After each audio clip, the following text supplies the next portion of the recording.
Okay. Yeah, it's happening. Jake Paul, Anderson Silva this weekend. I didn't think I'd ever say those words that Jake Paul was going to be fighting Anderson Silva, but this is where we are. This Saturday, October 29th, from Phoenix, Arizona, Jake Paul, Anderson Silva in the main event. Now, there are some other fights on Saturday night, and I've already done 2 videos with the other fights this Saturday. We've got Calvin Kattar and Arnold Allen in the main event for UFC Vegas, and then we have got Bellator Milan. We've got Adam Piccolotti in the main event taking on Mansour Barnooui. But those are the other fights. This is, I guess, the last fight of Saturday night, and it features Jake Paul fighting Anderson Silva. And now, this is why I think Anderson Silva will beat Jake Paul. Now, it's boxing, and I always, say this with boxing, and I always get concerned with boxing, considering, there's a lot of fight rigging going on. If there is no tampering, I think Anderson Silva should beat Jake Paul, right? I don't see a world where Anderson Silva loses, and this just isn't me going in there and saying, okay, look at what he's done in the past in the UFC. Look at all of his championship wins. He's beat Chael Sonnen, he beat Damian Maia, he beat Forrest Griffin, he beat Dan Henderson. And yes, is that my childhood? Sure it is. But when you look at what he's done boxing-wise as of late, the win over Julio Cesar Chavez Jr. is a huge win. Winning that fight by split decision, and I don't care that Cesar Chavez is washed, and I don't care that he's old or nothing. That's a real boxer. And Julio Cesar Chavez Jr. is better than any other boxer Jake Paul has fought just yet. And Anderson Silva is the best boxer Jake Paul has fought to date. I mean, look at Jake Paul's wins. We'll go through them. I can detail them because I've watched all of them at length. The first fight with Deji back in 2018. Okay, Deji's not a boxer. He's going to go fight Floyd Mayweather next, which is ridiculous. But Deji's not a boxer. Jake Paul, that's probably the fight he took the most damage in other than the Woodley fights. But he won the fight. He beat Deji. Cool. It's an amateur fight. Then he beat Gibb. Gibb is not a pro boxer as well. I mean, I guess did Gibb win a fight on KSI's card? I think he might have. Yeah, he beat Austin McBroom. I forgot about that. I don't, didn't really watch that. But Gibb won a fight. Good for him. But Jake Paul in that Gibb fight, I mean, again, I'm going back to discrediting Jake Paul for what he's done, but think about it. Gibb was like squatting down and wasn't doing anything in that fight, and Jake just destroyed him. Then Nate Robinson. Nate Robinson's a basketball player. And real quick, why is Le'Veon Bell fighting Uriah Hall in this fight card? If you don't know who Uriah Hall is, that guy has knocked out Anderson Silva before. And he's going to go fight Le'Veon Bell, a football player.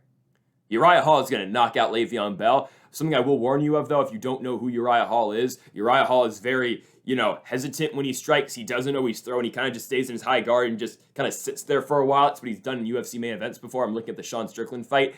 I would be concerned, but I don't think he's going to be too scared of the punching power of Le'Veon Bell, considering this is a guy in Uriah Hall who's fought monsters in the UFC. Hopefully he doesn't wait on Le'Veon Bell. I think he should win. Anyways, Nate Robinson, Jake Paul knocks him out. Ben Askren.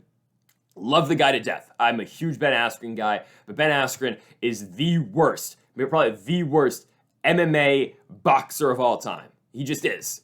Like, Damian Maia outstruck Ben Askren. Okay? Tyron Woodley, the first fight, split decision victory for Jake Paul. I mean, this is where it gets tricky, because when you go from the Ben Askren fight to the Tyron Woodley fight, we thought no chance in hell Jake Paul beats Tyron Woodley, because Tyron Woodley, former UFC champion, he's knocked out Robbie Lawler. He's gone in there. He's beat some of the best of the best. Yes, he's on a four-fight losing streak in the UFC, but he lost to guys like Gilbert Burns, Vicente Luque, not in order, Kamaru Usman, Colby Covington. He's lost the best of the best. Book him as Jake Paul. He's going to win. First fight loses by split decision. Okay. Tyrone had, he had Jake on the ropes. He had him knocked down, or not knocked down, but had him against the ropes. Almost knocked him out. Didn't end up winning the fight. The second fight, it was boring. I don't think people remember how bad that second fight was between Jake and Tyron Woodley. It was really bad until it wasn't, because Jake saved the day with the knockout, and he ended up winning it. I mean, you've seen it everywhere. We can watch it for ourselves, but, Jake Paul has gone in there, and he has knocked out Tyron Woodley before, and he'll, if you fought him again, he'll probably do the same. It was a boring fight. Jake knocked Tyrone out. He won the fight that way. And, of course, as I load up Twitter, this is the first thing I see. Anderson Silva and Jake Paul showing off the moves before their boxing match on Saturday. I mean, is this really what we're doing? Oh, okay, great, you can hear it.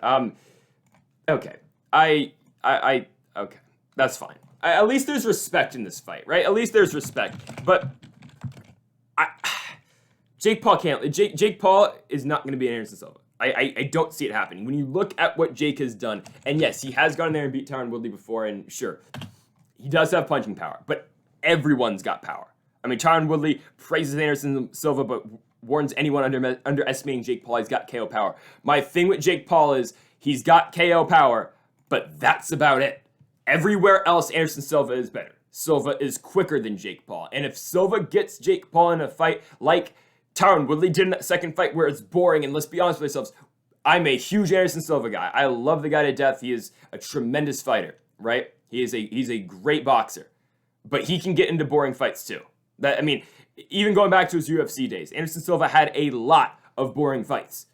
The Uriah Hall fight, his last fight in the UFC, was not all that great. It was a pretty boring fight until he got knocked out. When he, Derek Brunson was kind of a wrestling fight, but he won. The Izzy fight was good, the Cannonier fight was solid, but Silva has been in boring fights before. But if he makes this fight boring with Jake Paul, Jake is going to get lured into Anderson Silva's trap. You saw what happened, and again, it's Tito Ortiz, but we can, you got to take whatever you can get out of Silva's fights. And when you watch the Tito Ortiz fight, caught him with the big, I think it was a right and the left. Hell, we'll go watch this fight. I mean, I'm sure it's on YouTube somewhere, right? I think technically it's an amateur fight now. But you see what the damage he does to Tito Ortiz. I know Tito Ortiz is not a boxer. I know Tito Ortiz is not the greatest at all. Tito Ortiz is, Silva would kick his ass in MMA too, but you look at what Anderson does right here. Catches him right there, boom, big right. I mean, if Jake gets caught in this, where Silva's bobbing and weaving, he's chasing Anderson Silva, boom, big right, push him against the ropes, 1-2, put him to sleep. I mean, that's the face of a man who just got knocked out by Anderson Silva, right? If Jake steps into that trap, Anderson Silva's going to put him to sleep. Anderson Silva's going to put him out. And maybe he won't finish him, like he did against Chavez in his last fight when he had that on the Dubai card, where it's technically a draw against Bruno. I mean, sure, Silva knocks him down in that fight. If they had actual judges and scorecards in that fight, Anderson Silva would have won that fight. I mean, again, it's an exhibition fight, it's an amateur fight, that's all right. But again, my point being with all of this, Anderson Silva's got more punching power than Jake Paul. Sure, Jake Paul's got power, and maybe it rivals a 48-year-old Anderson Silva's punching power, but everyone's got power. Like hell, even Tito Ortiz has got power. I know, again, he's not the most skillful boxer, but everyone's going to have power. It's just what you do with that power is what's going to count. Silva is more technical than Jake Paul, and I know he's only had 3 boxing fights in the last year, but Jake Paul's only been doing this for 2 years. I mean, the guy made his debut, it was in January of 2020, I do believe, when he had his first fight against Gibb. Yeah. I just think Anderson's better. I think Anderson's better, and, is it partly me saying, I really hope Anderson Silva wins because if Jake Paul beats Anderson Silva, will I be upset? I don't think I'll be upset. It's just that, and honestly, okay, unlike most, because I'm a UFC fan. If you have not watched this channel before, well, make sure that subscribe button down below for more. But if you have not watched this channel before, I'm a UFC fan. I am an MMA fan. I watch Bellator. I watch, One Championship. I watch PFL. I watch UFC. I'm an Anderson Silva fan too. But unlike most MMA fans, I do not hate Jake Paul. I do not hate the guy. I think what he's doing is good promotion. I don't think it's a bad thing. I don't like that he's just beating up on MMA guys who are old and just want to, trying to cash a check, but he's doing what he has to do, and he's always, because what Jake's doing, and it's pretty clear, he's pushing the MMA side of things. He's pushing the MMA fans by beating former UFC champions or, world champions and Bellator champions like Ben Askren and Tyron Woodley. But at the same time, he's still appealing to the boxing crowd as well. Because what Jake's doing, he's appealing to 3 different demographics at this point. He's appealing to the MMA masses, he's appealing to the boxing masses, and then he's appealing to the mainstream media. Because Jake does all of that. Because Jake already had the mainstream media before this whole boxing career of his. Now he's got the UFC side of things because he's beating guys like Askren and Woodley, and he's beefing with Dana White all the time, complaining about fighter pay too, which is a good thing, good for him, even though he's not really doing too much for it. But it's fine, because he's not really paying his guys all that much either. But now he's pushing the boxing side of things too, because of course this is probably some of the biggest stuff boxing's got. How this does pay-per-view wise, I don't know, considering the Woodley second fight didn't do all that well, and just the hype for Silva Paul honestly doesn't feel as big as it should, because Anderson Silva going to fight Jake Paul should feel like a bigger deal. At this point, it really doesn't, but we'll see how it does. I'm sure it'll do better pay-per-view than the second Woodley fight for sure, and probably will do better pay-per-view than what the Hasim Rahman Jr. fight was supposed to do a couple months ago. But again, my final prediction, Anderson Silva is going to beat Jake Paul. How will he do it? I don't know. I think he'll beat him by decision. I think it will be It will go the length. The fight will go the distance, and I think Silva will win. I don't think Jake Paul wins too many rounds. I think early on Jake might win some rounds, and this is where I'd be most concerned for Anderson Silva. If Jake is just throwing big shots. But again, when you look at Anderson Silva, you look at the head movement, you look at what he does, if he's able to stay out of range, and he's able to basically do to Jake Paul what he did to Tito Ortiz, he'll win this fight. Because again, I can't preference enough. Is that a word? I don't know. I don't speak good English. But I can't emphasize enough. I know that's a word. The second Tyron Woodley fight and how bad that was and how boring that was up until the knockout. Silva's not going to make the mistake of dropping his hand right in front of Jake Paul like Tyron Woodley did. He's not going to make that mistake.